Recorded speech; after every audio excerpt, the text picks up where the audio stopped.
Muli sa mga kapatid, mga Bible study, mga interesado at mga kaibigan, magandang umaga sa inyo lahat. Kayo po ay taos-pusong dinatanggap sa pagpupulong sa umagang ito. Bubuksan natin ito sa pag-awit at awitin natin ang inahandang awit numero 36. May pamagat na bantayan ng ating puso. Pakisuyo po tayo tumayo at malinsabay sa ating himig ng ating musika.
Tayo makakapakinig ng isang pahayag.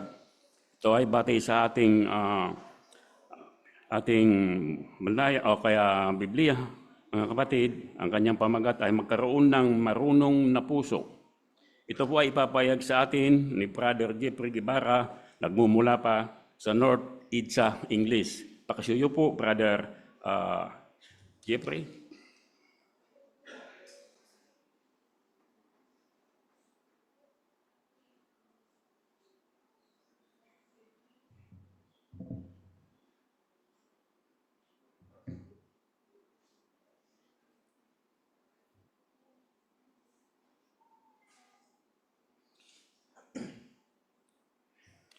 Ang aklat ng awit ang nagsisilbing songbook ng Biblia at siyang pinagmumula ng mga awitin ng mga lingkod ng Diyos noong sinaunang panahon.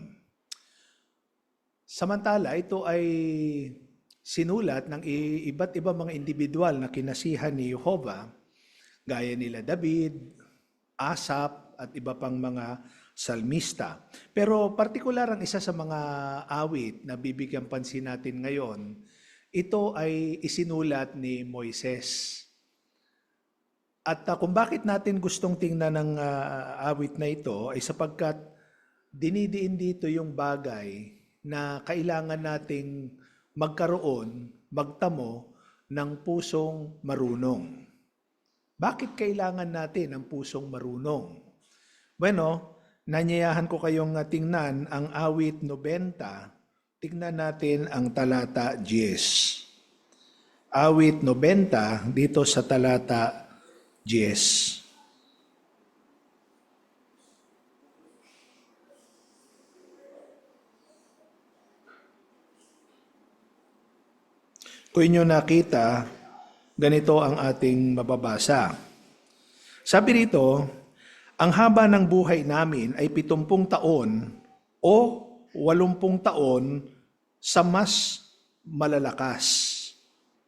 Pero puno ito ng problema at kalungkutan. Mabilis itong lumilipas at naglalaho na kami. Napansin nyo, dun sa awit na yon, merong isang katotohanang binanggit si Moises na totoo pa rin hanggang sa ngayon. Maigsi ang buhay, pero punong-puno ito ng mga problema. Kaya relevant sa panahon natin sa ngayon. Pero huminto muna tayo sandali at pag-isipan itong mabuti. Sabi natin kanina, ang awit na ito ay attributed kay Moises. Tanong, gaano ba kahaba ang buhay ni Moises? Ang sagot, siya ay nabuhay ng 120 years. Brad, 120 years. Bakit sabi niya rito, ang buhay namin ay 70 o 80 para sa mga mas malalakas? Naisip ba ninyo yon? Bakit kaya gano'n ang sinabi ni Moises? Bueno, mga kapatid, ito ay sinusulat ni Moises mula din sa punto de vista ng mga taong kasama niya. Tandaan natin, yung henerasyon ng mga Israelita na sumama kay Moises palabas ng Ehipto, yung mga lalaki na nasa edad serbisyo militar ay nasa mga 30 to 40 years old na. Ngayon, nung sila ay nagkasala ng kakulangan ng pananampalataya nila at pinarusahan sila ni Jehovah, na 40 taon silang magpapaikot-ikot sa ilang at mamamatay sila doon, wala sa kanilang aabot sa pagpasok sa lupang pangako, ang naging buhay ng mga taong yon ay 70 hanggang 80 taon. Kasi ang exempted lang naman, mga Levita at saka yung mga wala pa sa edad ng serbisyo militar. Kaya yun ang naging buhay nila, no? 70 to 80. Tapos hindi nila nakita yung lupang pangako, nangamatay sila doon sa ilang. Marami silang mga naging problema na humantong sa kanila, no? Nakakalungkot, lumabas sila sa Ehipto pero anong nangyari sa kanila? Kinailangan nilang harapin ang mga elemento sa ilang, no? At hindi lang 'yan. Yung kanilang pag-asa na sana makita ang lupang pangako, nawala yon. Anong naging problema? Ang problema, mga kapatid, ay yung mga desisyon na ginawa nila. Yung mga desisyon nila na nakaapekto sa kaugnayan nila kay Jehovah at mga desisyon nila na nakaapekto sa mga mahal nila sa buhay. At nakaapekto sa mga taong nagmamasid. Halimbawa, yung mga inapo nila, yung mga anak nila, hindi kaya gusto sana ng mga naging anak nila na makasama sila sa lupang pangako? Pero dahilan sa mga naging pasya nila, naging desisyon nila, hindi sila umabot doon. Si Job ay namatay noong 1473 BCE, yung taon na papasok sa lupang pangako ang Israel. Palagay ninyo, hindi kaya nabalitaan ni Job nung tumawid sa dagat na pula ang mga Israelita? Ano kaya naramdaman ni Job nung panahong yun? Pagkatapos excited na siguro siya na makita yung bayan ni Jehovah na tumawid. Pero ang nangyari, paikot-ikot sila sa ilang 40 taon. Hindi kaya nainip si Job. Nasaan na yung bayan ni Jehovah? Ano nangyari sa kanila? Hanggang sa namatay na lang siya noong 1473, hindi pa nakakatawid, tatawid pa lang. No? Kaya yung mga pasya na ginawa ng mga taong ito, nung henerasyong kasama ni Moises, nakaapekto sa kaugnayan nila kay Jehovah, nakaapekto sa mga mahal nila sa buhay, at naapektuhan din ng mga taong nagmamasid sa kanila. So ngayon, paano ba dapat gumawa ng matatalinong mga desisyon na kapakipakinabang sa atin at kalugod-lugod sa Diyos? Bueno, yung ating disakdal na mga puso ay hindi natin dapat pagkatiwalaan. Malinaw yan sa Jeremias 17:9. Meron tayong kailangang gawin na binanggit din mismo sa awit na sinulat ni Moises. Pakisuyong balikan natin yung awit 90. This time, tignan natin yung talata 12. 90, talata 12. Sabi rito, ituro mo sa amin kung paano bibilangin ang mga araw namin. Hinto muna tayo ron. Napansin nyo ba na ito ay isang idiomatic expression na ginagamit hanggang sa ngayon? Kapag sinabing make your days count, anong ibig sabihin nun? Huwag mong sayangin ang araw o ang oras. Siguraduhin mo na sulit ang bawat araw. Sa mga eleksyon, sinasabi nila, make your vote count. Ano ibig sabihin? Huwag mong sayangin na iyong boto. Yan ang sinasabi nila sa sanlibutan. So dito sa expression na ito, turuan mo kami kung paano bibilangin ang mga araw. Ibig sabihin, humihingi sila ng tulong kay Jehovah na huwag masayang yung kanilang oras. And then, ano yung kasunod? Sabi rito, para magkaroon kami ng marunong na puso. So yung mga desisyon na ginagawa natin, it's either sasayangin ito ang oras natin sa mga bagay na hindi importante, or makikinabang tayo ng husto dahil naging marunong ang puso natin. So pag-usapan natin yung statement na yon, yung tignan natin yung mga keywords. Puso at yung pagtatamo o yung pagkakaroon ng marunong na puso. Unahin muna natin yung statement na puso o yung salitang puso. Ito ay madalas na tumutukoy sa panloob na pagkatao ng isa. Pero ano bang meron sa panloob na pagkatao ng isang individual? Yung mga motibo niya na pumapatnubay sa kanyang paggawi. Minsan, pag ginawa ng isang tao ang isang bagay, may motibo siya. Tandaan natin, yung salitang person, kapag tiningnan nyo sa dictionary, hindi lang tumutukoy yun sa salitang tao. Yung salitang person, pwedeng tumukoy sa isang rational being. Anong ibig sabihin na rational? May rason. Kapag gumalaw, kapag ginawa, may dahilan. No? So, yung motibo ng isang tao na nagpapakilos sa kanya, nandyan ang inner person, nandyan ang puso. Ano pa? Yung nag-uudyok sa kanyang kumilos ay yung kanyang emosyon. Pero yung emosyon niya, ito ay nabubuo sa pamamagitan ng mga bagay na naiisip o iniisip niya. No? Kaya nga isang author na nagsabi, no, before you have a feeling, you must have first a thought. Yan. May naisip ko isang bagay, napangiti ka, di ba? May naisip ko isang bagay, nagalit ka. No? Ngayon, kung wala ka naiisip, tumawa ka, may ibang usapan na yon. No? So, merong nagdadrive sa isang tao sa kanyang emosyon. Yun naisip niya. At yun naman ang nagdadrive sa kanyang aksyon o sa kanyang pagkilos. So yun yung puso. Kumusta naman yung expression na pagtatamo o yung pagkakaroon? Si Solomon mismo nagsabi, ang karunungan ang pinaka-importanting bagay, kaya magtamo ng karunungan, no? At magtamo ng kaunawaan, sabi niya. Si Solomon ay kilala bilang ang pinakamarunong na hari ng sinaunang Israel. Pero isipin natin ito, lagi ba siyang marunong? Lagi ba siyang wise? Ang sagot, hindi. Kasi kung ever since wise na si Solomon, sana, bago siya naging hari, hindi siya nakapag-asawa ng di kapananampalataya, di ba?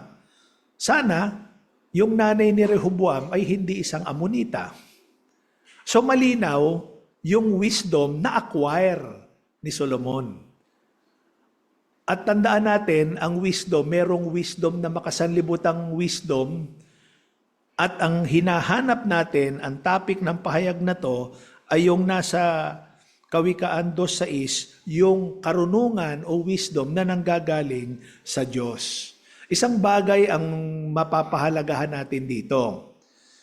Yung karunungan na tinaglay ni Solomon, yun ay divine gift o kaloob yun mula kay Jehovah.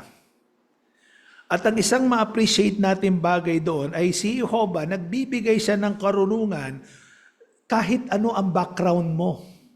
Maging ikaw man ay nagtatanim lang na kagaya ni Jeremias, naging isa kang pastol na gaya ni David, o ikaw man ay isang general na gaya ni Josue, it doesn't matter. Kaya ni Jehovah magbigay ng karunungan. Ang kailangan lang ay yung susi. Ano yung kailangan nating taglayin? No? Para makamit natin yan. Tingnan natin ang sinasabi ng Kawikaan, Kabanata 9 sa talata 10. Kawikaan 9:10. Ang sabi rito, ang pagkakaroon kay Jehovah, ang pagkatakot kay Jehovah, ang pasimula ng karunungan. So doon lang tayo sa statement na yon. Ang pagkatakot kay Jehovah ay pasimula ng karunungan. So para matamo mo yung karunungan, ano yung kinakailangan mo muna? No? Para matamo mo yung karunungan mula kay Jehovah, hindi yung karunungan ng sanlibutan. Ha? Karunungan mula kay Jehovah. Anong kailangan? Magkaroon tayo ng makadiyos na takot. At yung takot na yon, hindi yun kagaya ng karaniwang takot na iniisip ng marami.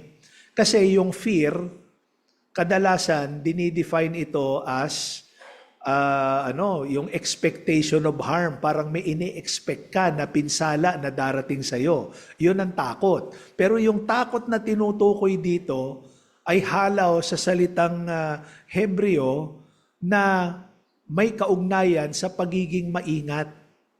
Nag-iingat ka na huwag saktan ang damdamin ni Jehovah dahil sa lalim ng iyong paggalang sa Kanya. Kumbaga, kapag si Jehovah nagbigay ng utos, hindi mo kailangan testingin kung hanggang saan yung boundary ng utos na yon bago mo ito malabag. Katulad ng pagmamaneho yan sa isang kalsada na nasa gilid ng bundok. Kung ikaw nagmamaneho, idadrive mo ba yung sasakyan mo na nasa pinakagilid na gilid, testingin mo kung hanggang saan bago mahulog yung gulong mo? Siyempre hindi. As much as possible, malayo ka rin sa gilid. Ganon yung ideya ng takot na tinutukoy dito. At ang isang tao, isang individual na maingat sa pagsunod niya sa mga prinsipyo at kautusan ni Jehovah ay isang tao na nagiging marunong. Kaya hinahayaan niya na ang kanyang kaisipan ay hubugin ng kaisipan ni Jehovah. Yung kanyang pagkatao sa loob, hinuhubog ito ng kaisipan ng Diyos na Jehovah. And then, ikinakapit niya ito. Kasi yung wisdom, hindi magiging buo yun kung walang aksyon na kasama. At siyempre, kailangan ito ng panahon at pagsisikap. Sa Kawikaan Kabanata 2, 1-5, mababasa niyo ron yung paghahanap ng karunungan o kaalaman ay parang paghahanap ng isang nawawalang bagay. Kung kayo ay merong isang batang hinahanap tapos hindi nyo makita, siyempre titingnan ninyo doon sa kalsada, naroon ba siya? Pag tinawag niyo yung pangalan ng bata, ibubulong nyo ba? Siyempre hindi. Sisigaw kayo. Kasi hinahanap nyo siya nag-aalala kayo At tuloy-tuloy. Hindi yung 1, 2, 3 sigaw, tas wala na, bahala na siya sa buhay niya. Hindi ganon.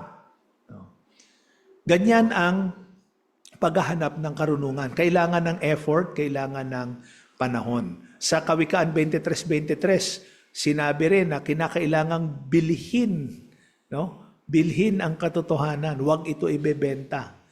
At para mabili mo, ano yung currency na kailangan? Kailangan ng currency ay panahon. Kasi hindi mo ito mabibili ng pera. No? Pinaliliwanag din sa atin sa pamagitan ng Juan 17:3 kung bakit kailangan natin ng panahon. Tignan natin yon, Juan 17:3.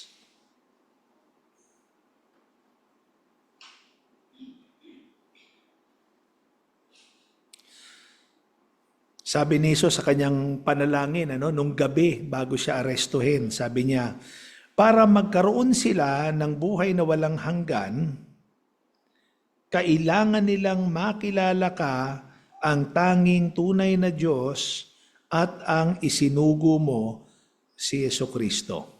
Okay, huminto tayo ron. Ang sabi ni Panginoong Hesus, para sila magkaroon ng buhay na walang hanggan, ano daw yung kailangan? Kailangang makilala yung tanging tunay na Diyos si Jehovah at si Jesus, yung kanyang isinugo. Tanong, ano ang involved doon sa salitang makilala? Sa Griego, yung root word ng salitang makaalam is gnosis, no? Gnosis. Dito sa tekstong ito, ang ginamit na salitang Grego ay ginosko. Ang ginosko, yun ay present tense verb, no? O pandiwa, o present tense ng salitang gnosis. Ano ibig sabihin? Ito ay isang patuluyang proseso. Ito ay isang patuluyang pagsisikap. At habang ginagawa yon, lumalaki yung pagtitiwala mo kay Jehovah. Kaya napansin natin, doesn't matter gaano katagal sa katotohanan, kailangan na magpatuloy ka sa pagkilala kay Jehovah. Maging pamilyar sa kanyang mga katangian at sa katangian ni Jesus. No? At anong layunin? Ang layunin para tularan sila. Tularan kung paano sila mag-isip. Tularan ang kanilang mga desisyon. Magkaroon ng katulad na kaisipan o mental attitude. Sa Hebreo, yung salitang yadha na makilala, no, sa Tagalog, ito ay nagsasangkot ng 4 na elemento. Una, makaalam o malaman, marinig, isang bagay. Pag-aralan, obserbahan, at maranasan. So, kailangan marinig mo muna ang tungkol kay Jehovah. Nung una kang nakausap ng mga saksi ni Jehovah, narinig mo tungkol sa Kanya. Pero ano yung kasunod? Kailangan pag-aralan mo si Jehovah. Pag-aralan mo yung tungkol kay Jehovah at tungkol kay Jesus. Ano yung katotohanan tungkol sa kanila? Pangatlo, obserbahan mo si Jehovah kung paano siya nakitungo sa mga lingkod niya noon at sa bayan niya ngayon. At pang-apat, aktual mong maranasan kung paano nakikitungo sa iyo si Jehovah. Kung nakumpleto mo yung 4, saka mo masasabi ngayon na talagang kilala mo si Jehovah. So paano tayo magpapatuloy na kumuha ng kaalaman kung paano tayo patuloy na kikilala kay Jehovah? Nariyan ang regular na pagbabasa ng Biblia. Lagi dinidiin sa atin yon. Yung rutina ng pagbabasa ng Biblia araw-araw. Pag-aaral ng mga publikasyon natin na nakasalig sa Biblia, hindi tayo nagdi-develop ng karunungan na nanggagaling sa karunungan ng sanlibutan. Pagdalo sa mga pulong na kagaya nito, mga assembly, mga convention, at yung pag-antabay natin o pag-agapay natin sa mga nire-release na broadcast ng ating organisasyon. Kapwa JW Broadcasting at saka yung mga governing body updates. Dito papasok ngayon yung sinasabi ng Kawikaan 23:23 at Efeso 5:15-16 na bumili ng panahon. Kasi sa bising panahon natin, schedule natin ngayon, talagang kailangan magsakripisyo ka para mabili mo yung pagkakataon sa mga programang ito. Ngayon, halimbawa, nagagawa mo lahat yan. May marunong na puso ka na ba? Well, 50% pa lang yon. Kasi yung 50% nasa pagkakapit. Kinakailangang lumakad tayo sa karunungan. Yung ikapit natin, yung mga natutunan natin. So, paano tayo ngayon gagawi na may marunong na puso? Pansinin natin muna yung sinasabi ng Kawikaan 19, 2 at 3. Kawikaan 19, 2 at 3.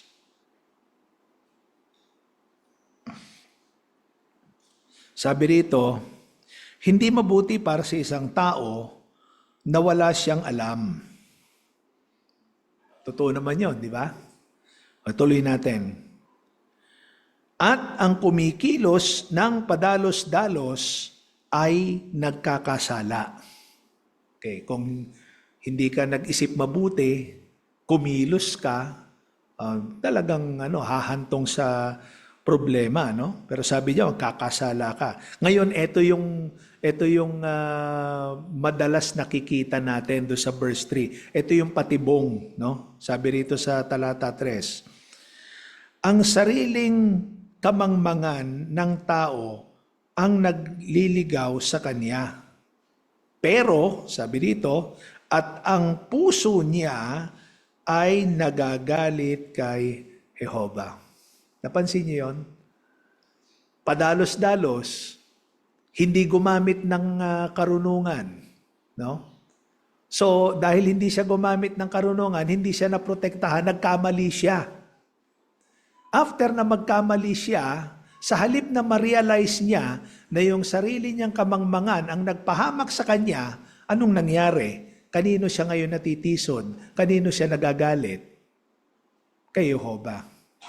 So unti-unti, iiwanan niya si Jehova o manlalamig siya sa spiritual. Naobserbahan ba natin yon? Tingnan natin kung nangyayari sa atin ang bagay na yon. Pag-usapan natin ang dalawang challenge. Okay.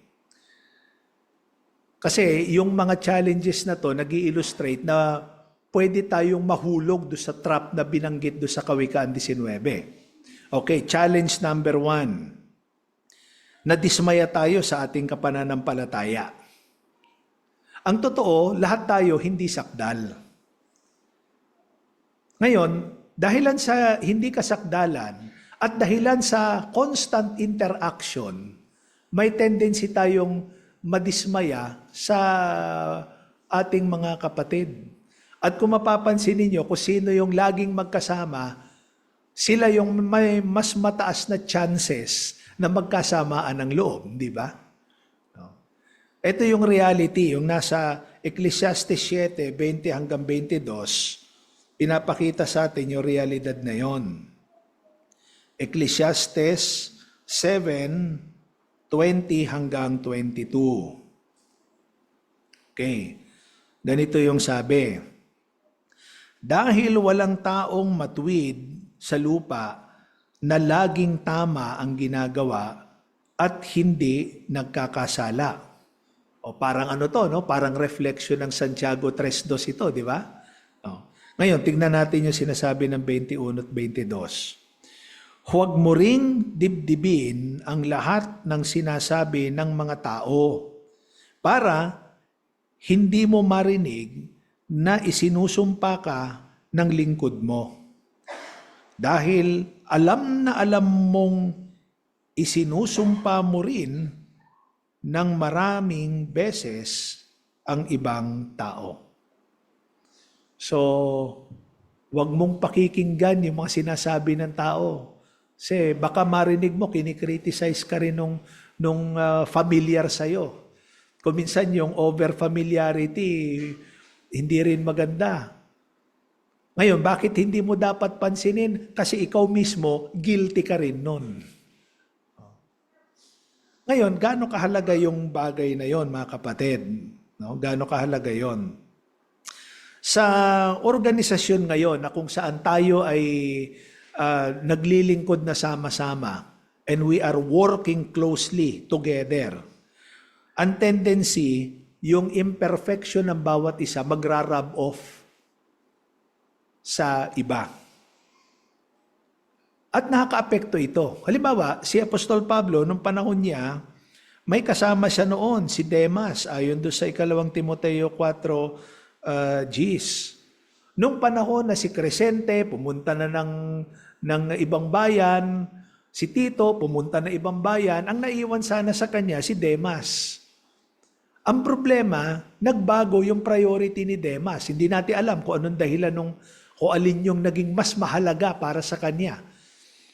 Nang nangyari, iniwan niya si Pablo, pumunta siya ng Thessalonica. No sabing pinabayaan, hindi natin alam kung nagpaalam ba talaga kung paanong nangyari. Di ba? So naapektuhan talaga si Pablo noon. Siyempre, alam natin, nalungkot si Pablo kasi opportunity sana ni Demas no? Na maglingkod na kasama ni Pablo sa ganung kalagayan. Pero iniwan siya. Ngayon, sa kongregasyon, nangyayari din yan. No? May napansin ka sa isang kapatid, di mo nagustuhan. Nung panahon ng unang siglo, gaya na makikita nyo sa ating slide mula sa outline na to, may dalawang sister na pinapayuhan ni Pablo. Tingnan natin na sinasabi ng Pilipos 4:2 at 3. Pilipos 4:2 at 3.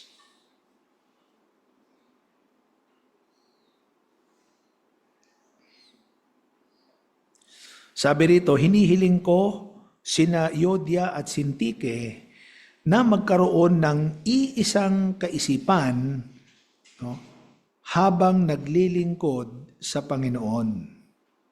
Oo, hinihiling ko rin sa iyo, tapat na kamanggagawa, na patuloy na alalayan ang mga kapatid na ang mga babaeng ito na nagpakahirap kasama ko para sa mabuting balita. Kasama si Clemente at iba pang kamanggagawa ko na ang mga pangalan ay nasa aklat ng buhay. Okay. So, kung kung titingnan natin, ano yung payo kina Euodia, Sintike? Hindi na sinabi ni Pablo kung sinong tama, kung sinong mali, o mag-usap sila ng isettle yun. Ang sinabi niya, magkaroon ng iisang kaisipan. United. No? Pareho naman nilang alam na pareho silang hindi sakdal. Pareho nilang alam na guilty sila ng ganun ding mga offense. No? So, kung sila ay madalas na magkasama, malamang itong mga kapatid na to, kasama si Clemente, sila yung magbabarkada, sila yung pioneering team. Nagkaroon ng friction. Okay, na kailangan yung mental attitude nila magbago. Pero napansin nyo ba'y sinabi sa talata 3? Oo, hinihiling ko rin sa iyo. Sino yung iyo na tinutukoy ni Pablo? Sa umpisa ng Pilipos, ang sinulatan niya yung kongregasyon sa Pilipos. Yun ang sinulatan niya. Pero sino yung iyo? Sabi dito, tapat na kamanggagawa. So, bawat kapatid sa Pilipos, parang sinasabi ni Pablo, kung ikaw ay tapat na kamanggagawa ng dalawang sister na ito, tulungan mo na sila, wag mo na sila i-chismis. Huwag niyo nang pag-usapan yung dalawang kapatid na to. Kung kayo'y tunay na kamanggagawa nila, alalayan ninyo, tulungan niyo sila. Total, ang mga pangalan ninyo ay hindi naman nabubura sa aklat ng buhay. Kaya, ang ganong marunong na puso, hindi lang kay Yodia at kay Sintike, yung marunong na puso, maide-demonstrate din ng lahat ng mga kapatid sa Pilipos. Okay. Iwasan natin yung tendency na mag-focus sa negative ng iba. Nung panahon ni Jesus, maraming mga mahal niya sa buhay, hindi naman naniwala sa kanya. Yung mga religious leaders nila, nagtuturo ng kamalian. Yung sistema nila, malapit ng palitan naman. Pero hindi sinabi ni Jesus na, sige, hindi na ako a-attend ng assembly. Total, malapit na mabuwag yan eh. Hindi na ako a-attend ng Pasko sa Jerusalem. Total, malapit ng yan, tanggalin yan, mga kapistahan na yan. Hindi ganon. Sumuporta pa rin ang ating Panginoong Hesus. Nagkaroon ng mga kaibigan si Jesus, na mga hindi sakdal na kaibigan, na kagaya ni Pedro, na minsan nagpapayo sa kanya, pero nakakapagpahina pa yung payo. Anong pinakita ni Jesus? Naging patient siya sa mga katulad ni Pedro. Kaya yung halimbawa ni Jesus, karapat-dapat sa pagtulad natin. Okay, yung huling challenge pag-usapan natin mga kapatid. Ito yung nakakadismaya kung yung inaasahan mo ay hindi pa dumarating. Naririnig nyo ba yung, sana kailan pa ba darating ang wakas? Sa may kapatid ang tagal naman ni Jesus.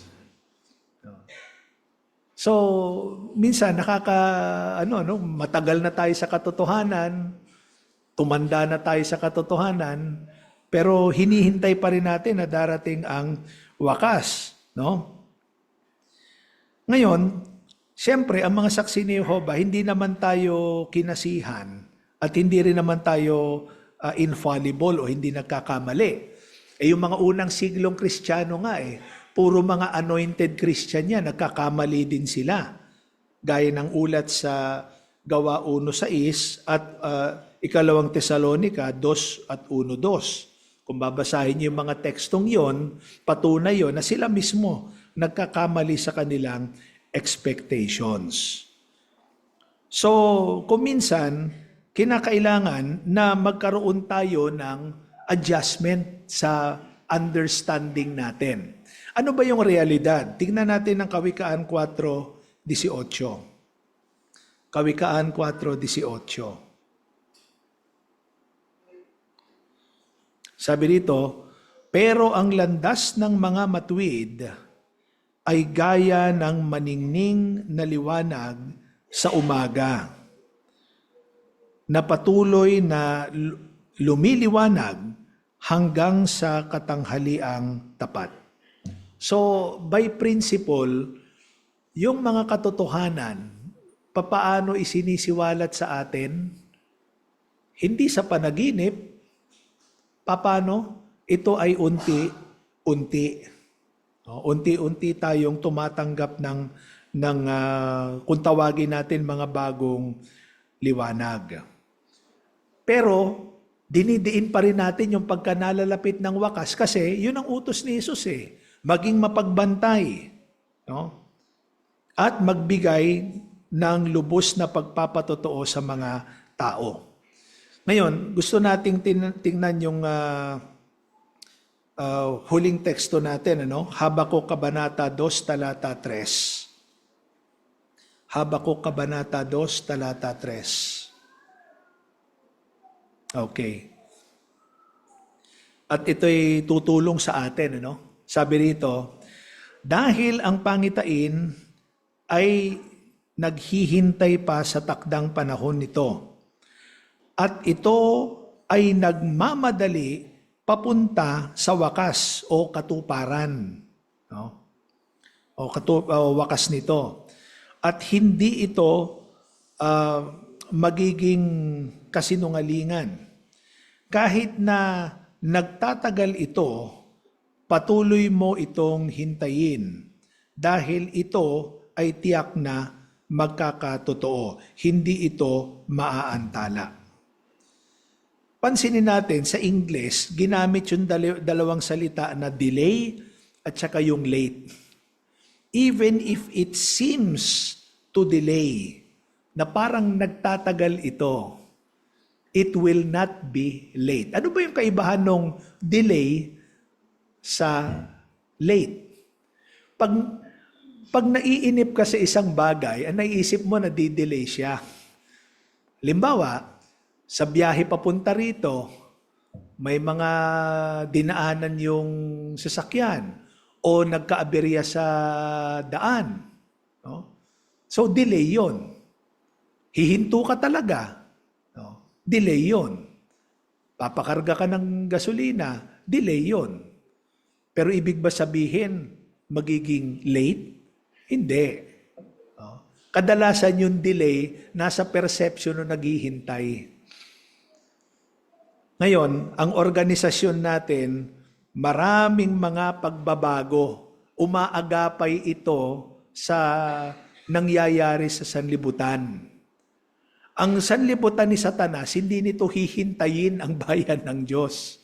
Hindi sasabihin ng United Nations na, wag muna natin isigaw yung kapayapaan kasi yung mga saksi ni Jehovah, kulang pa yung nila, yung gawain pangangaral. Hindi ganon.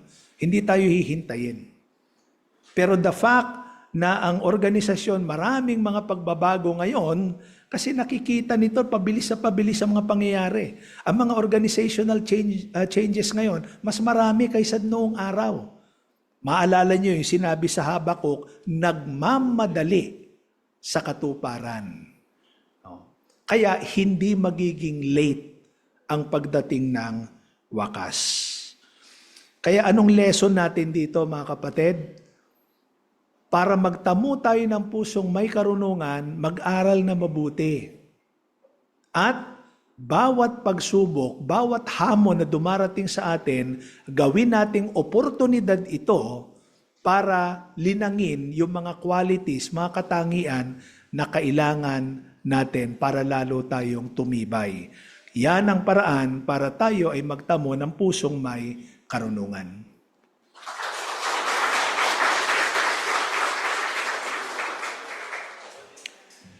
Muli maraming salamat, Brother Jeffrey Ibarra, sa iyong paalaala at hayag na magkaroon kami ng marunong na puso, manatiling positibo sa katotohanan mula sa Diyos na Jehovah habang punong-puno ng problema ang ating sanlibutan.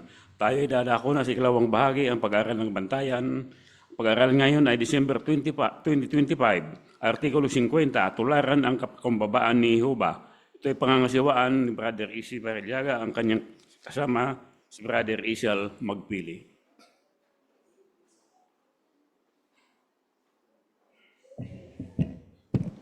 Muli, isang magandang umaga ang pinapaabot sa inyong lahat at malugod kayong tinatanggap sa ating ikalawang pagpupulong sa umagang ito. Pasimulan natin ito sa pag-awit. Sama-sama natin awitin ang song number 48. Ang pamagat, Lumakad Kasama ni Jehovah Araw-Araw.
Ang ating araling artikulo sa umagang ito ay araling artikulo 50 o 50. Sabi, tularan ng kapakumbabaan ni Jehovah. Napakaganda ng topic natin kasi sa mundo natin sa ngayon na self-centric, napakahirap o maraming tao na ngayon ang nakakalimutan magpakita ng kapakumbabaan. Ang ating susing teksto ay nasa Efeso 5:1. Ang sabi, tularan ninyo ang Diyos bilang minamahal na mga anak. Matutulungan tayo ng artikulong ito na makita yung 4 na paraan kung paano matutularan ang kapakumbabaan ni Jehovah. Pansinin dun sa 4 na paraan na yon kung paano tinularan siya ni Jesus at ganun din kung paano natin siya matutularan. Pasimulan natin ang pagtalakay sa pagbasa ng parapo 1. Pakisuyo, brother magpili. Kapag inoobserbahan mo ang mga taong may otoridad ngayon, malamang na napapansin mong hindi sila mapagpakumbaba. Pero hindi ganyan si Jehovah. Siya ang makapangyarihan sa lahat. Pero mapagpakumbaba pa rin siya. Isa iyan sa pinakamagagandang katangian niya. At hindi siya kailanman naging mapagmataas. Marami tayong matututuhan sa katangian niyang iyan. At iyan ang tatalakay natin sa artikulong ito. Titignan natin ang 4 na paraan kung paano ipinapakita ni Jehovah na mapagpakumbaba siya. Pag-uusapan din natin kung paano tinularan ni Jesus ang ama niya. Tutulong ang mga ito para maging mas malapit tayo kay Jehovah at mas patularan natin ang kapakumbabaan niya. Maraming salamat. Para po 1, bakit kahanga-hanga ang kapakumbabaan ni Jehovah? Okay, Shane, pakisuyo. Hindi madaling magpakita ng humility kapag may authority and power ang isang tao. Pero si Jehovah, kahit na siya ang Almighty sa buong lupa, siya ang perfect example ng humility at yan ang pag-uusapan natin today po. Maraming salamat. Sa artikulong ito, bukod doon, ano pa yung tatalakayin natin?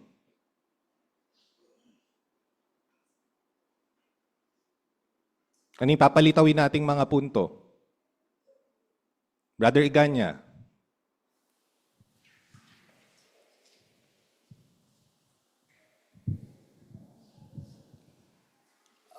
Alamin din natin kung paano tinuraran ng ating Panginoon Jesus ang kanyang ama si Jehovah. Maraming salamat. Magandang halimbawa. At yung 4 na paraan kung paanong ipinakita ni Jehovah iyon. Dito tayo sa unang paraan. Madaling lapitan si Jehovah. Para po 2. Hindi madaling lapitan ng mga mapagmataas. Bakit? Dahil sa pride. Madalas na iniisip nilang mas magaling sila sa iba. Hindi rin sila mabait makitungo sa iba kaya iniiwasan sila. Pero ibang-iba si Jehovah. Dahil mapagpakumbaba ang ama natin sa langit, inanyayahan niya tayong lumapit sa kanya para sabihin ang lahat ng iniisip at nararamdaman natin. Kung paano handa makinig ang isang ama sa mga problema ng anak niya, handa ring makinig si Jehovah sa mga panalangin ng mga lingkod niya. Ipinasulat pa nga niya sa Biblia ang karamihan sa mga panalangin iyon. Ipinapakita niya na gusto talaga niyang makinig sa mga panalangin natin. Pero kung minsan, baka maramdaman natin hindi tayo karapat-dapat lumapit sa Kanya. Ano ang makakatulong sa atin? Basahin natin, awit 62:8. Sino nais bumasa?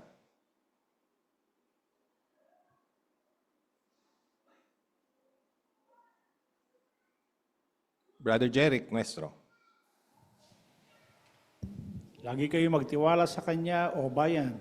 Ibuhos nyo sa Kanya ang laman ng puso ninyo, ang Diyos ay kanlungan natin. Maraming salamat.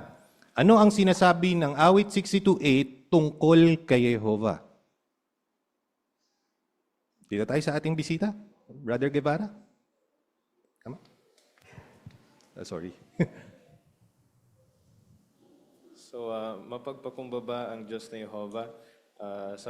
Kahit siya yung makapangyarihan sa lahat, dito sa awit 62:8, inaanyayahan niya tayo lumapit sa Kanya para sabihin ang lahat ng iniisip at nararamdaman natin. So, isang magandang illustration dito sa paragraph ay kung paanong handang makinig ang isang ama sa mga problema ng anak niya, ganun din ang Diyos ni Jehovah na handa rin makinig sa mga panalangin ng mga lingkod niya. Maraming salamat. Anong kaibahan ni Jehovah doon sa mga tao sa ngayon? Brother Barce.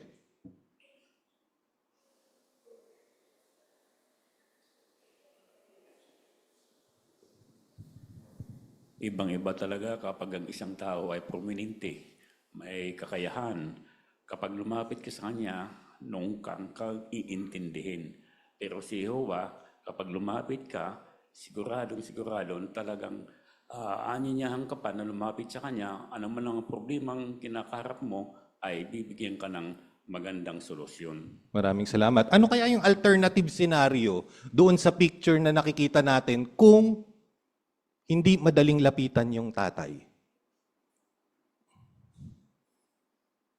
Sister Vasquez, Lilia.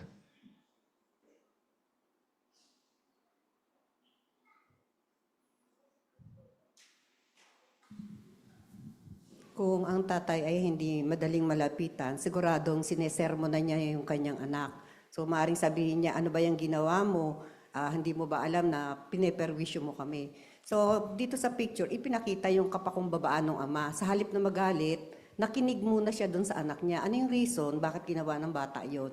So yung, yung pakikinig ng ama ay nakatulong iyon para nang sa ganon ay malaman niya yung niloloob ng anak niya at masabi ni rin kung ano yung dapat niyang sabihin sa bata. Maraming salamat. Sister Atamosa, doon sa likod.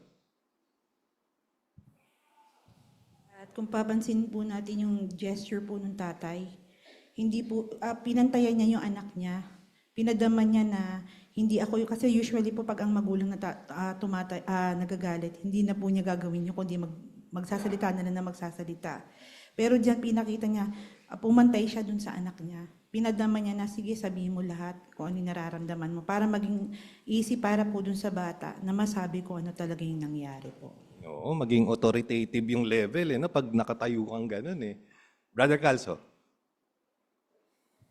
Yung anak naman, siyempre, kapag yung ama hindi madaling lapitan, kung may nasira siyang gamit, baka hindi na niya sabihin eh. Baka magtago na lang, itago niya, magsisinungaling pa siya. Kaya yun ang disadvantage ng isang hindi malapitan. Oo, ganun din talaga yung pwedeng gawin. Kaya makikita natin, tulad daw ng amang ito, si Jehovah, kahit nakagawa ng mali, malalapitan pa rin siya. Tingnan natin kung paano natin yung magagawa sa parapotres. Makakalapit tayo kay Jehovah sa panalangin kahit pakiramdam nating hindi tayo karapat-dapat sa pag-ibig niya. Bakit natin nasabi yan? Sa ilustrasyon ni Jesus tungkol sa nawalang anak, kinumpara niya si Jehovah sa isang maibiging ama. Pakiramdam ng anak nito, hindi siya karapat-dapat tanggapin ulit sa pamilya kasi marami siyang nagawang pagkakamali. Pero ano ang ginawa ng ama na makita niyang bumalik ang anak niya? Pansinin ang sinabi ni Jesus. Malayo pa lang ang anak, natanaw na siya ng kanyang ama. Pagkatapos, tumakbo ito at niyakap at hinalikan siya. Ganyan-ganyan din si Jehovah. Kapag pinapanalangin natin sa Kanya ang mga problema at alalahanin natin, talagang nakikinig siyang mabuti sa atin. At gaya ng ama sa ilustrasyon na tumakbo sa anak niya, napapakilo si Jehovah ng awa niya para tiyakin sa atin na mahal niya tayo. Paano niya yan ginagawa? Ginagamit niya mga elder, mga kapamilya natin, at mga kapatid para patibayin tayo. Ginagawa niya iyan kasi gusto niyang mapalapit tayo sa Kanya. Maraming salamat sa patanong sa parapotres. Bakit tayo sigurado na gusto ni Jehovah na lagi tayong manalangin sa Kanya? Sister Libres. Andrea. Dahil ang panalangin ay ang ating way para makausap si Jehovah. Katulad nga sa ilustrasyon na ginamit ni Jesus about sa nawawalang anak, si Jehovah ay inahalin tulad ng isang maibiging ama na nakikinig ng mabuti kapag tayo ay may problema. Ginagamit niya din ang mga elders, kapamilya natin at mga kapatid para mapatibay tayo at mas mapalapit po sa Kanya. Maraming salamat. Doon sa kwento ng nawawalang anak, ano yung napakilos na gawin nung ama dahil sa awa niya? Brother Calso, J. Binanggit doon na tumakbo ito at niyakap at hinalikan siya. So yung pagpapakita pa lang ng excited yung isang ama doon sa anak niya na talagang siya pa yung lumapit. At ganun din sa pagkakatulad na paraan, si Jehovah ginagawa rin yun sa bagay na yun na dapat natin ding ma-appreciate. Doon sa paglapit ba na yun, deserve ba nung anak yun? Lapitan mo ko kasi na-miss mo ko ng matagal. Ganun ba yung feeling dapat nung anak na bumalik? Brother Mata. Deserve ng anak yon kasi si Jehovah na mismo nagsasabi, para bang sinabi ng ama, akong bahala sa problema mo. Kasi binanggit dun kanina sa awit 62:8, lagi niyang tinatanggap o mga nagbabago talaga, o mga nagsisisi Sabi niya nga, lagi kayong magtiwala, laging ibuhos ang inyong laman ng puso, at lagi kayong manganlong sa akin. So si Jehovah mismo nagsasabi noon, kaya yung anak, ang gagawin na ng anak, is sumunod doon sa direksyon ng kanyang ama. Pero noong panahon yun, expected ba ng nawawalang anak na yun yung gagawin ng kanyang tatay? Brother o Sister Sherin Calzo. Actually, hindi. Akala nga niya, hindi na siya kaya pang tanggapin ng pamilya niya dahil sa nagawa niyang pagkakamali. Kaya sinabi niya, ituri na lang siya bilang isang alipin. Oo, no? Pero dahil nga sa pag-ibig, gaya ng binanggit ni Brother Roy, ginawa yun nung tatay. Ano pa nakita nating magandang punto dito, Brother Villavicencio?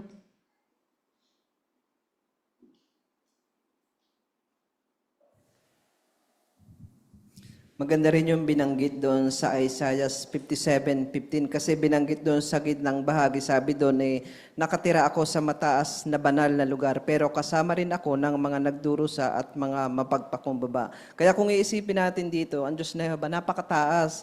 Pero kapag yung mapagpakumbaba, humihingi ng tulong, sabi doon, kasama natin. Kaya isang bagay yun na nakakapagpatibay sa atin kapag tayo ay may mga problema at mga alalahanin, tiyak na pakikinggan ni Yehova yung ating mga panalangin. Maraming salamat. Para po 4 tayo. Paano tinularan ni Jesus ang ama niya? Gaya ng ama niya, mapagpakumbaba rin si Jesus. Noong nasa lupa siya, panatag ang mga tao na lumapit at magtanong sa kanya. Kaya kapag inaalam niya ang opinyon nila, talagang nasasabi nila ang mga nararamdaman nila. At kapag may nagawa silang pagkakamali, hindi sila natatakot sa posibleng maging reaksyon ni Jesus. Alam kasi nilang mabait siya, maawain at matiisin. Mas nakilala ng mga tagasunod ni Jesus si Jehovah kasi talagang natularan niya ang kanyang ama. Nakita nila na ibang-iba si Jehovah sa malulupit at mapagmataas na mga leader ng relihiyon noong panahon nila. Mapagpakumbaba si Jehovah at madaling lapitan. Sa 4, paano ipinakita ni Jesus na madali siyang lapitan? Sister Barce.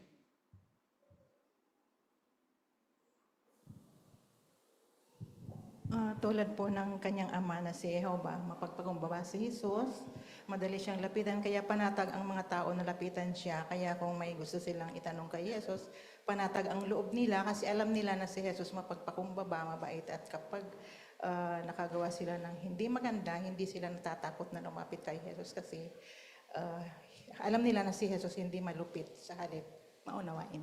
Maraming salamat. Ngayon tingnan natin kung paano natin matutularan si Jehovah sa 5. Paano natin matutularan si Jehovah?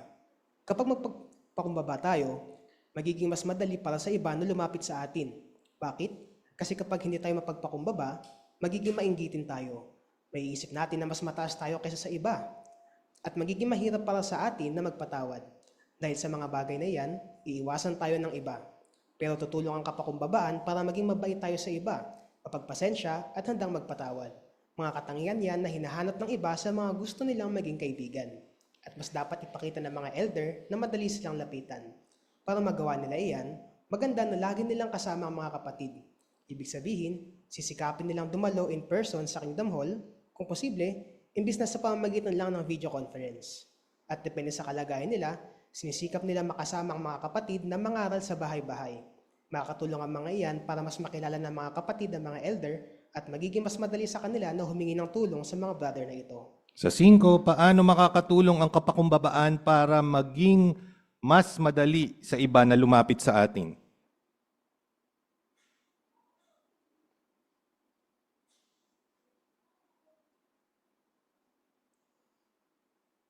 Brother Iganya. Base po sa isang Watchtower article na dated June 2013, meron pong isang ginawang mini-survey ang samahan na kung saan merong isang tanong. Ano yung pinaka gustong-gusto nyong katangian na gusto nyong makita sa ating mga elder o mga pastol doon sa mga grupo ng mga kapatid? Halos lahat po, ang naging sagot nila ay gusto namin na sila ay approachable o madaling lapitan. Ang sabi po ng bantayan na yon. Dahil ang mga mayayabang po ay hindi po magiging likas sa kanila na sila ay approachable. Dahil ang meaning po ng pagiging approachable ay tayo mismo ang lumalapit sa iba at ipinapakita yung ating malasakit at concern. Kaya ang nagiging epekto po nito sa ating mga kapatid, hindi po sila nahiya din na lumapit sa atin dahil alam nila na hindi natin sila itataboy. Kaya isa po itong katangian na lahat po tayo dapat nating linangin dahil ito po ang mainam na halimbawa ni Jehovah at ni Jesus. Yun, especially sa mga elders, pero hindi lang limited sa mga elders, Brother Nuestro. Kanina sa unang para po, sinabi si Jehovah ay nasa langit, tapos siya yung bumababa. Doon lang makikita na natin yung meaning ng humility, pagpapakumbaba. Kaya minsan ay, kung babalik na rin natin yung tanong, malapit pa sa akin yung mga kapatid. Lalo elder ako. Ay sabihin, pag ang sagot mo doon ay, bahala na. Ewan ko. May hamon doon sa pagpapakumbaba. Kaya challenge. Pero wag din titingin ng mga kapatid na itong kapatid na ito ay ganito ang mukha, ganitong ganyan. Hindi yan magpakumbaba. Vice versa rin yun. Lumapit ka rin kasi hindi naman para sa elder lang to eh. Maging malapit ka din. Para doon sa mga tagapangasiwa na lalong ginagamit, kung challenge sa iyo yan, huwag mo naman sabihin, ito na ako eh. Itong personality ko, hindi. Wala nang tatalo sa personality ni Jehovah pagdating sa kataasan. Pero bumababa si Jehovah. Kaya challenge. Kaya di ba pinapayo noon ng mga group overseer, every 6 months, magpapalitan, iikot sila. Bakit? Para makasama nila yung iba't ibang mga kapatid. Marami pong salamat. Ngayon, paano naman natin sasamantalahin o makikita yung kabaitang ito ni Jehovah, provisions ng mga elder? Paano natin makikilala yung talagang katangian ng kapakumbabaan nila? Anong gagawin natin? Bilang mga publisher, anong pwede natin gawin? Ay, kasi itong kapatid na to, hindi ko malapitan kasi malayo pa lang, nakasimangot na siya eh. Mukhang magagalit na kaagad. Hindi mapagsabihan ng problema. Ganun ba? Brother Mata.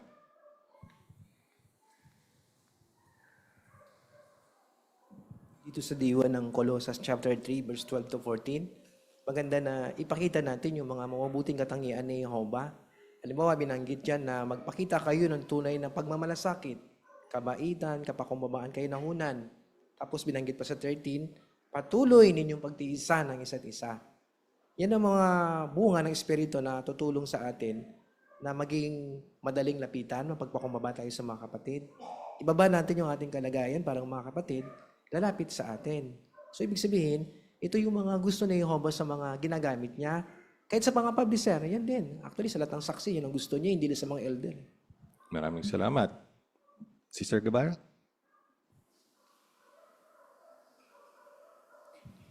Bilang karagdagan po, binanggit dito sa para po, mas dapat ipakita ng mga elder na madali silang lapitan. Ibig sabihin, sisikapan nilang dumalo in person sa Kingdom Hall. Kung posible, invest na sa pamagitan lang ng video conference. Sa kabilang banda, ang paalaala pong ito ng pagdalo in person ay hindi lang para sa mga elder, kundi para sa atin ding lahat. Kung tutuusin po, mas convenient talaga ang pagdalo via Zoom. Pero ayon po sa Hebreo 10:24, hindi lang pagdalo sa pulong ang kahilingan ni Jehovah, kundi ayon po doon ay mapasigla natin yung bawat isa na magpakita ng pag-ibig. Ibig sabihin, may obligasyon po tayong patibayan ang mga kapatid in person. Hindi natin magagawa po yan kung di po natin kahalubilo in person yung ating mga kapatid. Total, may mga panahong pagod na pagod po tayo, pero dadalo pa rin tayo in person. At dahil po sa banal na espiritu, uuwi tayong masaya at wala na yung pagod. At maraming beses po yan na napapatunayan natin. Yun, mas matatanggap natin yung provisions na to kung nandito tayo in person. Nandito nga yung mga elder, wala ka naman. O, di ba? Wala rin. Hindi mo sila makikilala. Tingnan natin yung susunod na aspeto, makatwiran si Jehovah 6 and 7. Madalas na iniisip ng mapagmataas sa mga tao na alam na nila ang pinakamagandang desisyon, kaya hindi sila nagbabago ng isip. Pero dahil mapagpakumbaba si Jehovah, makatwiran siya at handang magbago ng desisyon. Handa niyang gawin iyan kahit siya ang kataas-taasan. Pag-isipan kung paano niya ginawa iyan para kay Miriam, ang ate ni Moises. Nagsalita siya at si Aaron laban kay Moises. Nang gawin nila iyan Parang kinalaban nila si Jehovah kasi kinatawan niya si Moises. At dahil dyan, nagalit si Jehovah kay Miriam at pinarusahan ito ng ketong. Pero nang magmakaawa si Aaron kay Moises at nakiusap naman si Moises kay Jehovah para pagalingin si Miriam, anong ginawa ni Jehovah? Kung mapagmataas si Jehovah, hindi niya babaguhin ang hatol niya. Pero dahil mapagpakumbaba siya, pinagaling niya si Miriam. Nagpakita rin ng kapakumbabaan si Jehovah na makiusap sa kanya si Haring Hezekias. Ginamit ni Jehovah ang propetang si Isaias para sabihin sa hari na mamamatay na ito. Nang malaman iyan ni Hezekias, umiyak siya at nagmakaawa kay Jehovah na pagalingin siya. Ano ang ginawa ni Jehovah? Nakinig siya sa panalangin ni Hezekias at sinabing mabubuhay pa ito ng 15 taon. Dahil sa kapakumbabaan ni Jehovah, napakilos niya itong magpakita ng awa at makinig sa iba. So 6 and 7, magbigay ng mga halimbawa kung kailan pinakinggan ni Jehovah ang mga pakiusap ng lingkod niya. Okay, L, pakisuyo.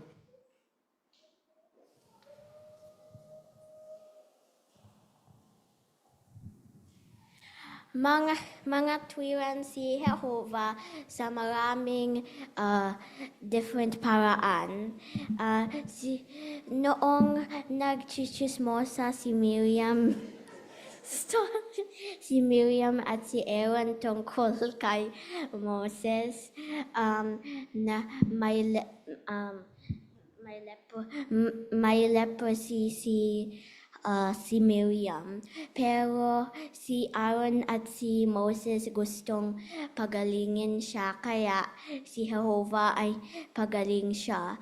At si Hezekiah naman, si Jehovah nagsabi na mamatay si Hezekiah. Pero gusto pang mabuhay si King Hezekiah. Kaya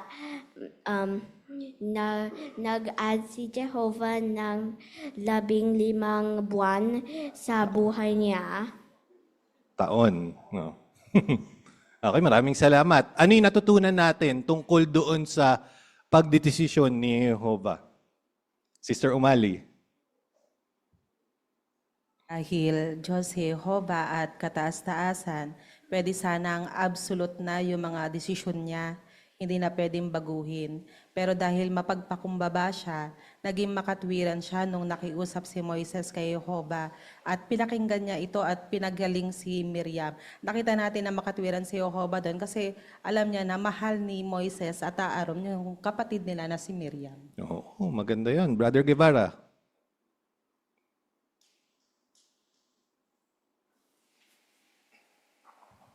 Matapos na i-extend ang buhay ni Hezekiah ng 15 taon, yun yung time na nagkaanak pa siya, naging anak niya si Manase. At yun din yung time na nagkamali siya, na yung nagkaroon siya ng mga bisitang taga-Babylonia, pinakita niya yung mga kayamanan sa kanyang bahay, na later on, sinabi sa kanya ng propeta, anong nakita rito? At darating ang panahon, kukunin nila yan. Ibig sabihin, pinakita mo, kukunin nila sa iyo. Walang sinabi si Jehovah na nagsisisi ako, bakit dinugtungan ko pa yung buhay mo? Sana hindi na nangyari yan. At sana hindi na rin umiral si Manase na hahantong pa sa pagbagsak ng Jerusalem sa hinaharap. Walang ganun si Jehovah. Hindi niya pinagsisisihan yung bagay na dinugtungan niya ang buhay ni Hezekias. Oo, magandang punto. Sister Hirotani. Natutunan ko na pinapakita dito na bagamat lubos na makatwiran si Jehovah sa kanyang mga desisyon, mapagpakumbaba pa rin siya dahil nakikinig siya kapag ang kanyang mga lingkod ay nagmamakaawa sa kanya. Oo. So, paano natin ipapakita yon? Pwede tayo manalangin, gaya ng ginawa ni Hezekiah. Brother Obelmonte. Matutularan nga rin po natin si Jehovah sa pagbabago ng desisyon kahit na siya na yung pinakakataas-taasan. Ganoon din ho tayo na kapag meron na po tayong desisyon na akala natin yun na yung pinakatama. Sa Roma 12:2, sinasabi dito na magbago tayo ng anyo ng pag-iisip. Ibig sabihin, handa nating tularan sa Jehovah, baguhin yung mga desisyon natin sa paraan niya, hindi pa sa paraan natin po. Okay, sa 8 tayo, tignan natin kung paano tinularan ni Jesus. Paano tinularan ni Jesus ang ama niya? Noong nasa lupa si Jesus, gumawa siya ng mabuti sa iba kung makatwiran namang gawin ito. Halimbawa, iniisip ng mga kaaway niya na hindi siya dapat magpagaling ng mga tao sa araw ng Sabat. Pero dahil makatwiran siya, nagpagaling pa rin siya ng mga may sakit. At kahit siya ng ulo ng kongregasyong Kristiyano, makatwiran pa rin siya. Halimbawa, binibigyan niya ng pagkakataong magbago ang mga Kristiyanong nakagawa ng malubhang kasalanan. Basahin natin Marcos 3, 1 hanggang 6. Brother Magpile, pakisuyo. Muli siyang pumasok sa isang sinagoga at naroon ng isang lalaking may tuyot na kamay. Kaya inaabangan nila kung pagagalingin niya ang lalaki sa Sabat para maakusahan nila siya. Sinabi niya sa lalaki na may tuyot na kamay, "Tumayo ka at pumunta ka sa gitna." Pagkatapos sinabi niya sa kanila, "Ano ang tamang gawin kapag Sabat? Gumawa ng mabuti o masama? Magdigtas ng buhay o pumatay?" Pero hindi sila kumibo. Tinignan niya sila ng may galit. Lungkot na lungkot siya dahil manhid ang puso nila. Kaya sinabi niya sa lalaki, "Iunat mo ang kamay mo." At iniunat niya iyon at gumaling ang kamay niya. Kaya lumabas ang mga Pariseo at agad na nakipagsabuatan sa mga taga-suporta ni Herodes para maipapatay si Jesus. Maraming salamat. Paano ipinakita ni Jesus na makatwiran siya? Ayon doon sa nabasang teksto. Dito tayo sa ating bisita.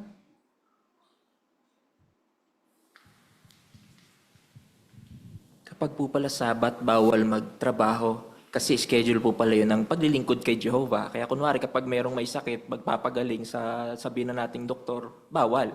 Pero si Jesus, makatwiran siya. Kaya pala yung Sabat na yun, paglilingkod kay Jehovah, para pala talaga magpakita ng pag-ibig sa mga kapatid. Hindi kagaya ng mga Pariseo na mayayabang sila, sinabi nila na nagpagalingan ng sakit si Jesus.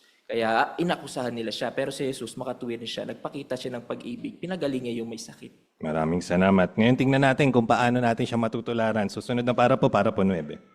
Paano natin matutularan si Jehovah? Dapat nating pagsikapang tularan ng pagiging makatwiran ni Jehovah. Paano natin magagawa iyan? May papakita ng mga magulang na makatwiran sila kung hindi sila aasa ng higit sa kaya ng mga anak nila. Ginawa iyan ni Jacob. Gaya ng makikita sa Genesis 33, 12 hanggang 14. Ipinapakita rin ng mga magulang na mapagpakumbaba sila at makatwiran kung hindi nila pagkukumparahin ng mga anak nila sa isa't isa. Paano naman may papakita ng mga elder na makatwiran sila? Kapag nakagawa na ng desisyon ng karamihan sa lupon ng matatanda na hindi naman lumalabag sa mga prinsipyo sa Biblia, susuportahan nila iyon. May papakita naman natin na makatwiran tayo kung sisikapin nating itindihin ang paraan ng pag-iisip ng ibang tao kahit iba ang opinyon natin sa kanila. Dapat ipakita ng bawat isa sa atin ang pagiging makatwiran. Sa para po 9, paano natin maipapakitang makatwiran tayo? Sister Austria. Mapapakita din natin na makatwiran tayo. Halimbawa tayo mamagulang. Hindi natin pwedeng pagkumpara yung mga anak natin sa isa't isa. Maraming salamat sa direktang sagot. Pakisuyo yung larawan. Paano ipinapakita ng magulang dyan na nagiging makatwiran siya?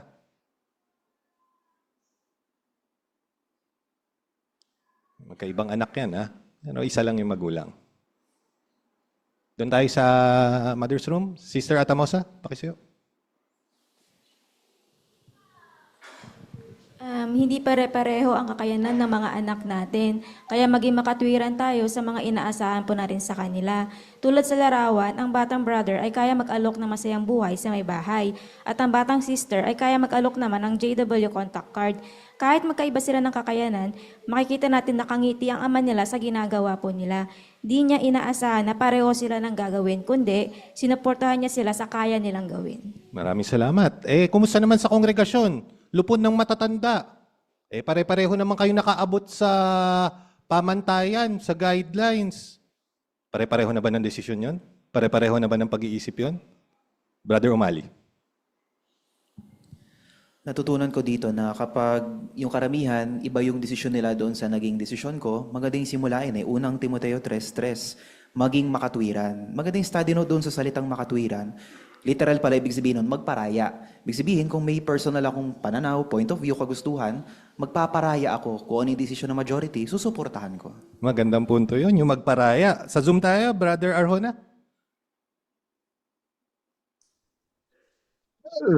Magkami sa atin mga elder, no? At nagkakaiba tayo ng interpretation sa mga policies ng samahan, no? Pagkaunawa, pagkapit. Kailan kasi yung policy na yan, minsan general yan eh. No? Halimbawa lang yun, ano? Minsan hindi applicable sa bawat kongregasyon. Kung mag-stick tayo doon, hindi naman makinabang at mapatibang kongresyon, nagka-problema. Kaya kapag kamari iba, maaaring pag-isian doon yung pumapasok na yung pagiging makatwiran sa ganung bagay. Tingnan natin yung mga parasiyo, sa isang banda, may tama naman sa interpretasyon eh. Talaga bawal gumawa ng sabat. Kaya lang kasi, dahil sa kalang one-sided na interpretation at kakitiran, ayun, hindi na naintindihan ang layunin taga ng batas. Naawa pala talaga pag-ibig. Kaya kung mapa-assess pa yung isa lang maging makatwiran, maunawaan niyo yung sa gabay ng Espiritu. Maraming salamat. Brother Nestro. May mga desisyon na ginagawa ang elder na bagaan. Meron man dapat itakil talaga ng lubos. Pero ito sinasabi dito na kapag nakagawa ng desisyon ng karamihan, talagang dapat na masundin. Pero may pagkakataon na yung minority, pinakikinggan din. Pero makakatulong kung mag-uusap ang mga tatanda sa isang issue o concern, hindi naman bawal magsalita lahat eh. Magsalita. Huwag kang manahimik, sabi ng pag-aaral. Pero kung matapos na yung desisyon, igalang na yon. Kasi hindi ka nagsasalita pagkatapos ng desisyon, nagsasalita ka pagkatapos nung desisyon. Maging malaya. Naalala ko doon sa naging boss ko, madalas sinasabihin let us agree to disagree.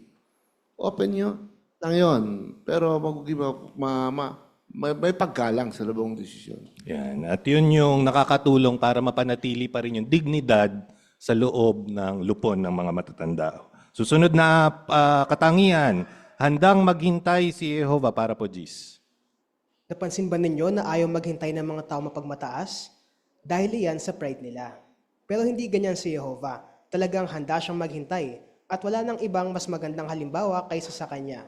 Ipinakita niya iyan noong panahon ni Noe.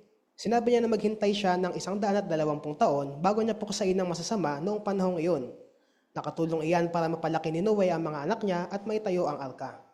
Naghintay din si Jehovah noong panahon ni Abraham. Maraming tanong si Abraham tungkol sa paggawasak ng Sodoma at Gomora. Kung mapagmataas na tao ang kausap ni Abraham, malamang na nasabi nito sa kanya, sa tingin mo ba, hindi ko alam ang ginagawa ko? Pero hindi iyan ang ginawa ni Jehovah. Dahil mapagpakumbaba siya, matyaga siyang pinakinggan si Abraham. Sa Jis, kailan ipinakita ni Jehovah na handa siyang maghintay? Sister Chares. Lara. Sa ulat po ng Genesis 6:3, pinakita niyang handa siya maghintay noong panahon ni Noe nung nagtiis siya ng 120 years bago pa sa piti ng baha. Sa sobrang tagal po noon, nagkaroon pa nga ng pagkakataong magkaanak ng 3 sina Noe hanggang sa lumaki at nagkaasawa na rin ang mga ito. At naghintay rin siya na magsisi at manumbalik sa kanya ang mga tao noon.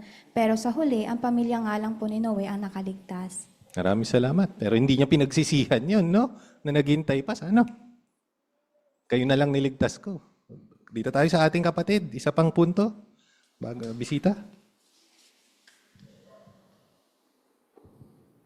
Tapos when nakausap niya si Abraham, madaming tinatanong ni Abraham sa Jehovah God.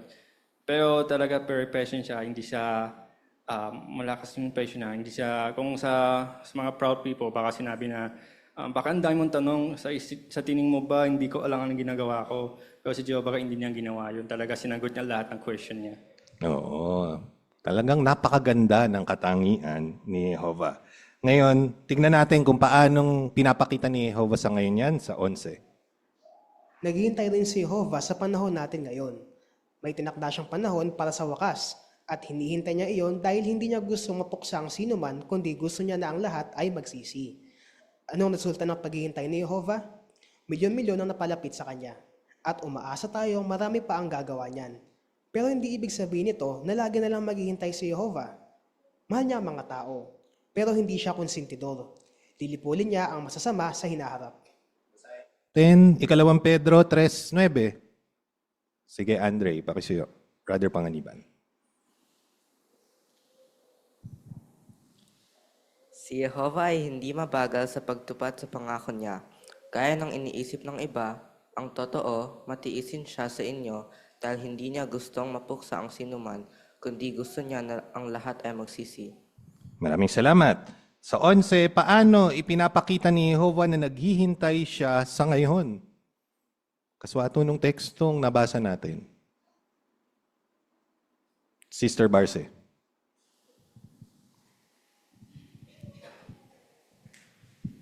Binanggit po sa 2 Pedro 3:9 na gusto ng Diyos na Jehovah na magsisi ang lahat ng tao. Ayaw sana niya na mayroong mapuksa, kaya nagbigay siya ng mahabang panahon para magsisi. Sa ngayon, kitang-kita naman natin na marami ang sumuporta at lumapit kay Jehovah. Kaya sa ngayon, mahigit nasa 8 million na ang lumapit. Kasama na tayo dito at tiyak na tataas pa ang bilang na ito dahil patuloy pang naghihintay ang Diyos na Jehovah hanggang ngayon. Pero bagaman si Jehovah ay nabibigay pa ng panahon para magsisi, may nakatakda na rin siyang panahon para puksain ang mga hindi masunod. Ayun. So, anong dinidiin ito? Bagaman inihintay niya, paano niyang ipinapakitang hindi pa rin siya konsentidor doon sa mga kasalanan? Paano niya nababalanse yung ganung bagay? Sister Calso. Alam natin na ngayon marami tayong mga problema. Magkakasakit, problema sa everything. Pero palagi kong isinasaisip ang Habakuk 2:3. Maghintay tayo sa taktang panahon, lulutasin din problema natin ng Diyos na Jehovah. Maraming salamat. Brother Belmonte. Wala nga pong hanggan yung pag-ibig ni Jehovah, yung awa niya. Pero may limitasyon naman yung panahon natin. Maaari kasing una tayong mamatay o dumating na agad yung wakas. Kaya yung pagbibigay ni Jehovah ng panahon, mahalagang gamitin po yun. Pero sa Habakuk 2:3, may takdang panahon si Jehovah. Tingnan natin kung paano tinularan ni Jesus yan sa 12. Paano tinularan ni Jesus ang ama niya? Gaya ni Jehovah, libo-libong taon na rin naghihintay si Jesus. Nakita niya kung paano siniraan ni Satanas si Jehovah at ang mga tapat na lingkod niya. Nakikita rin niya ang pagdudusa ng napakaraming tao. Siguradong gustong-gusto na niyang sirain ang mga gawa ng dyablo. Pero bakit hinihintay pa rin ni Jesus ang itinakdang panahon ni Jehovah para puksain ng dyablo? Mapagpakumbaba kasi siya. At alam niyang si Jehovah lang ang may karapatang magsabi kung kailan niya iyon gagawin. Sa 12, gaya ni Jehovah, paano ipinakita ni Jesus na handa rin siyang maghintay? Kay Charlie. Isang simpleng salita lang ang dapat ikapit kay Jesus Like father, like son. Ginawa niya kung anong dapat gawin at tiniis niya kung anong pagtitiis ni Jehovah. Madali bang gawin kay Jesus yun? Perfecto naman si Jesus. Kayang-kaya niyang tiisin yan. Sister Vasquez.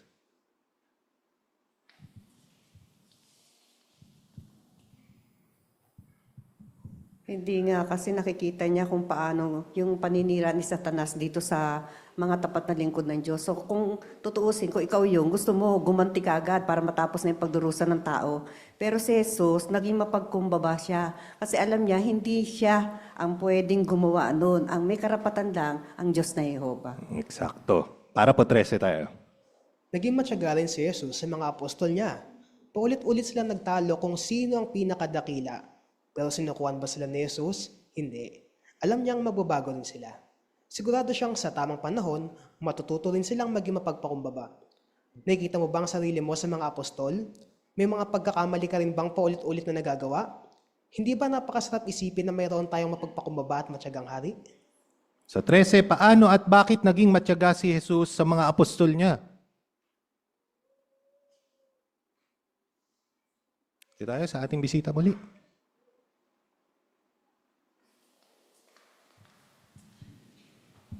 So sa Luke chapter 9 verse 46, nagkaroon ng pagtatalo sa mga apostol ni Jesus kung sino sa kanila yung pinakadakila. Pero makikita natin na kahit ganon, hindi pa rin nagpadala si Jesus at hindi niya sila sinubukan dahil alam niya na magbabago rin sila sa inaharap.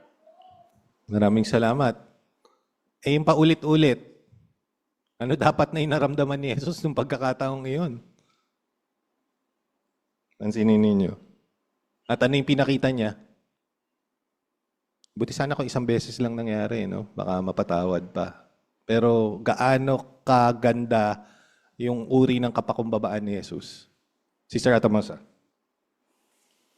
Idaragdag ko lang po dun po sa morning program ni Brother Turner. Binanggit po kasi dun yung how Jesus deal with others. Kasama na po itong tinatalakay natin.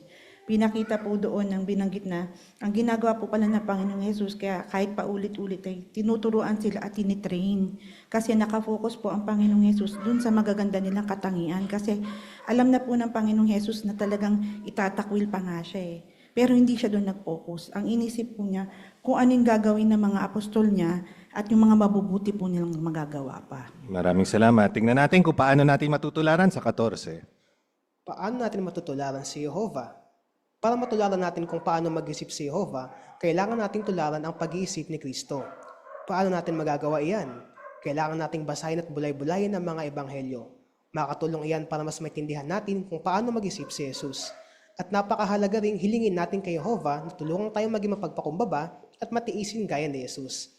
Kapag ginawa natin ang mga iyan, matutularan natin si Jehovah at magiging mas matyaga tayo sa sarili natin at sa mga kapatid. Ano ang mga pwede nating gawin para maging mas matyaga tayo? Sister Maglangit.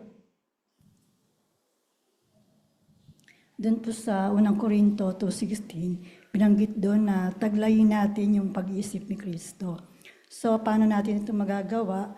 Kailangan nating basahin at bulay-bulayin ang salita ng Diyos at intindihin natin ito kung paano mag-isip si Jesus at gayon din, hilingin natin sa Diyos ni Jehovah na tulungan tayo na maging mapagpakumbaba, matiisin. At kapag nagawa natin ito, matutularan natin si Jehovah at magiging mas matyaga tayo sa sarili natin at sa mga kapatid. Maraming salamat. Sa susunod na katangian tayo, pinapahalagahan ni Jehovah ang mga mapagpakumbaba. Para po 15. Awit 138:6. Kahit mataas si Jehovah, nagbibigay pansin siya sa mapagpakumbaba. Pero ang mapagmataas ay kilala lang niya sa malayo. Sa para po, si Jehovah ang kataas-taasan, pero pinapahalagahan niya ang mga tao mapagpakumbaba. Tignan natin kung paano niya ginawa iyan sa mga tapat na lingkod niya noong panahon ng Biblia. Malamang na hindi natin agad makilala ang ilan sa mga taong ito, pero kilalang kilala sila ni Jehovah. Halimbawa, ipinasulat ni Jehovah kay Moises ang ulat ni Deborah, mga 125 taon niyang pinaglingkuran ng pamilya ni Isaac at Jacob bilang yaya. Wala tayong masyadong alam tungkol sa tapat na babaeng ito, pero ipinasulat ni Jehovah kung gaano siya kamahal ni Jacob at ng pamilya nito. Pagkalipas ang daan-daang taon, ginawa naman ni Jehovah na hari ng Israel ang isang batang pastol, si David. Nang ipanganak na si Jesus, gumamit si Jehovah ng anghel para sabihin sa mga apostol na isinilang nasa Bethlehem ang magiging Mesyas. Sila ang unang nakaalam ng bagay na iyan. At nang dalhin ni na Jose at Maria si Jesus sa templo, binigyan ni Jehovah sina Simeon at Ana ng pagkakataong makita ang anak niya. Kitang-kita dyan na kahit mataas si Jehovah, nagbibigay pansin siya sa mapagpakumbaba. Tanong sa 15, paano pinapahalagahan ni Jehovah ang mga mapagpakumbaba? Ayon doon sa tekstong ating nabanggit.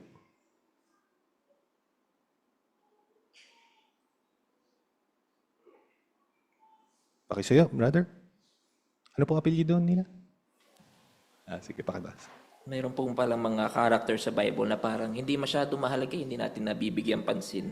Pero talagang pinapahalagan sila ni Jehovah. Gaya niyan si Deborah, siya yung yaya pala nila Jacob pa noon, yaya ni Rebecca. Kaya nung namatay siya, kasi mahabang panahon siya naging kasama nila eh. Nung namatay siya, special yung pagkakalibing na ginawa ng pamilya nila Jacob. Tapos yung isa pa si David naman, na nung inatasan nga ni Jehovah si Samuel, sabi ni Samuel ito yung magiging hari kasi gwapo, makisig yung mga kapatid ni ni David. Pero yung si David, hindi pinakita ni Jesse Nagpapastol lang sa malayo. Kaya sabi ni Jehovah, hindi yan yung tinitingnan ko, hindi ako tumitingin sa itsura. Yung hinahanap ko ay yung mapagpakumbaba at yun nga si David na nagpapastol. Maraming salamat. Nagagandang punto. Brother Belmonte. Pinapahalagan nga po ni Jehovah yung mga mapagpakumbaba. Kaya ipinasulat niya sa Biblia yung mga karanasan po nila gaya ng nabanggit sa paragraph upang ipakita nga po na napapansin at iniingatan ni Jehovah at ginagantimpalaan niya yung mga tapat. Kaya parang pakiramdam natin, hindi nakikita yung mga kapakumbabaan natin, paglilingkod natin, pagtitiis natin sa iba. Tandaan natin kung paano pinasulat ni Jehovah, pinapakita nun na napapansin niya yung mga pagsisikap natin. Maraming salamat. Para po 16 tayo. Paano tinutularan ni Jesus ang ama niya? Gaya ng ama niya, pinahalagahan ni Jesus sa mga mapagpakumbaba. Tinuruan niya ang mga hindi nakapag-aral at pangkaraniwang mga tao tungkol sa kaharian ng Diyos. Hindi lang niya basta pinagaling ang mga may sakit. Ipinaramdam niya rin sa kanila na minamahal sila at nirespeto. Noong gabi bago siya mamatay, hinugasan ni Jesus sa mga paa ng mga apostol niya kahit gawain niyon ng isang lingkod. At bago siya umakyat sa langit, inatasan niyang mangaral ang mga lingkod niya noon at ang mga magiging lingkod niya sa hinaharap. Wala nang ibang mas mahalagang atas kaysa dito. Kasi tutulong ito para magkaroon ng buhay na walang hanggan ng mga tao. Sa 16, paano tinularan ni Jesus ang ama niya sa pakikitungo sa mga tao?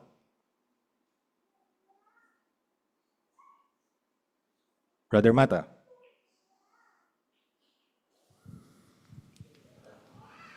Sa ulat ng Gawa 4.13, itong mga pangkaraniwan at simpleng mga tao, yung mga apostol niya, tinuruan niya sila kung paano mangaral, paano magturo sa mga tao tungkol sa mabuting balita ng kaharian. At yung mga taong yan, ay talagang mga ordinaryong tao lang at inahamak ng panahon nila. Pero binigyan pansin sila ni Jesus. Maraming salamat. Brother Libres? Tama yun. Yung isa nga dito, yung babaeng inagasan sa Lucas 5:13. Hindi lang niya pinagaling, kundi nirespeto niya pa, kinausap niya. Ganun si Jesus na paano niya tinularan ng Diyos na Jehovah. Maraming salamat. Tingnan natin kung paano natin sila matutularan ngayon sa 17 at 18. Mga huling para po. Paano natin matutularan si Jehovah? Ipapakita natin pinapahalagahan natin ng iba kapag ipinapangaral natin ng mabuting balita sa lahat ng tao. Ginagawa natin iyan anuman ang kanilang pinagmulan, lahi o natanggap na edukasyon. Pinapakita naman natin pinapahalagahan natin ng mga kapatid kapag itinuturing natin sila na nakatataas sa atin. Anuman ang kakayahan o pribilehiyo meron tayo. Natutuwa si Jehovah kapag mapagpakumbaba tayo at naghahanap ng paraan para mauna sa pagpapakita ng paggalang sa iba.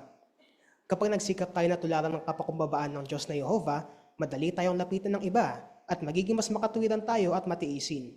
Gaya ni Jehovah, mapahalagahan natin ng iba. Kaya gawin natin ang lahat para matularan ng mapagpakumbaba nating Diyos. Kung gagawin natin iyan, magiging mas mahalaga tayo sa paningin niya. Maraming salamat, Brother Magpiles, sa mahusay na pagbasa at pagtulong sa amin sa mga para po. Sa 17 tayo, paano natin maipapakitang pinapahalagahan natin ang iba? Pwede raw tignan yung larawan. Sister Janine Relumbria. Para po sa akin, pinapahalagahan po natin ang iba kapag marunong tayong magpakumbaba at rumespeto sa kanila kahit iba po ang pinagmulan o kalagayan nila. Tulad po sa larawan, makikita natin na nangangaral sila sa mga taong nasa kulungan. Pinapakita po nila na walang pinipili si Jehovah pagdating sa pagmamahal dahil gusto niyang marinig ang lahat ng lahat ang mabuting balita. Napakaganda pong halimbawa nito kasi pinapakita na kahit mahirap o kakaibang sitwasyon ng tao, dapat pa rin natin silang ituring na mahalaga. Maganda yung nabanggit mahirap at kakaiba ang sitwasyon ng mga tao. Pero mahalaga pa rin daw. Sister Guevara? Yung caption po ng larawan, sabi, tinutularan natin yung kapakumbabaan ni Jehovah kapag nangangaral tayo sa lahat ng uri ng tao. Kaya hindi po natin sasabihin, yamang nasa bilangguan na sila, hindi na nila kailangan pang marinig ang mabuting balita kasi wala nang pag-asa pa na magbago sila. Pero gaya po sa CIW, yung tinatawag po na Correctional Institute for Women, may mga Chinese po na nabautismuhan doon. Then yung iba nakauwi na ng China. Isa po sa darating na circuit assembly natin, may kandidato sa bautismo na galing sa Bilibid, Muntinlupa. Kaya kahit po mga dating kriminal sila, pero nagre-reach out sa kanila si Jehovah. Kaya nagpapasalamat po tayo at mapagpakumbaba ang ating Diyos na si Jehovah. Oo, talagang pinagpapala ni Jehovah yung pinapakita nating kapakumbabaan. Huling para po, bakit mo gustong tularan ang kapakumbabaan ni Jehovah? Yan na yung ating summary question. Sige. Sister Maglangit. Gusto ko pong tularan yung kapakumbabaan ni Jehovah. Kasi kapag humble tayo, mas madali tayong lapitan ng iba at mas maging reasonable at patient tayo. So parang sinasabi rin natin sa iba na pinapahalagahan natin sila gaya ng ginagawa ni Jehovah.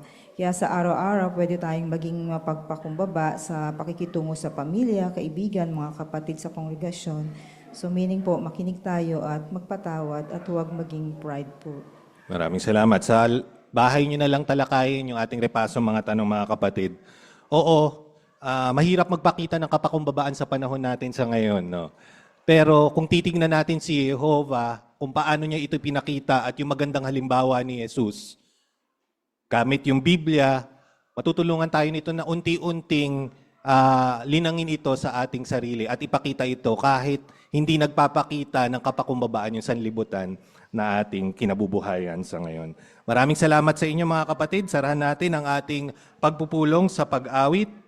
Awit bilang 159, ang pamagat, ibigay kay Jehovah ang kaluwalhatian hango sa awit 96.8 at pagkatapos ay pangungunahan tayo ni Brother Guevara para sa pansarang panalangin.